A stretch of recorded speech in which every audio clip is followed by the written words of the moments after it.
1970-এর দশকের দিকে জাপানের আমামি ওশিমা আইল্যান্ডের বসবাসকারী জনগণ এক ভয়ানক শত্রুর আক্রমণের সম্মুখীন হতে থাকে, যার নাম হাবু সাপ। পুরো ওশিমা দ্বীপ জুড়ে এই সাপ ছবলের তাণ্ডব চালিয়ে বেড়াতে শুরু করে, কারণ এরা পুরো দ্বীপে ছড়িয়ে পড়েছে। প্রতি মাসে প্রায় 100 জনের বেশি ব্যক্তি এই সাপের কামড়ের শিকার হতো।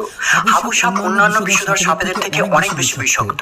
এর কামড়ে ব্যক্তির উচ্চ রক্তচাপ আর বমি হতে থাকে, আর সঠিক সময় চিকিৎসা না করলে ব্যক্তির মৃত্যু নিশ্চিত। বেশিরভাগ এই সাপগুলো চাষযোগ্য জমি আর পশুপালন এরিয়াতে বাস করত, আর এই কারণে মাঝে মধ্যেই চাষিদের পা এই সাপের গায়ে ভুল করে পড়ে যেত। কিন্তু সমস্যা হলো সেই সময় এই সাপের বিষের জন্য কোনো প্রতিষেধক ছিল না। যদিও জাপানি বিজ্ঞানীরা এই সাপের বিষের জন্য অ্যান্টিডোট বানানোর অনেক প্রচেষ্টা চালায়, ফাইনালি তারা একটি প্রতিষেধক আবিষ্কার করে ফেলে। কিন্তু তারপরেও একটি বড় সমস্যা হলো এই মেডিসিনকে স্টোর করে রাখার জন্য প্রয়োজন হাইটেক মেডিকেল সেন্টার, যেখানে রেফ্রিজারেটরের জন্য বিদ্যুতের প্রয়োজন রয়েছে। কিন্তু সাল 1980-র দিকে জাপানের গ্রাম্য এলাকাগুলিতে এই ধরনের বিশেষ কোনো সুবিধা ছিল না।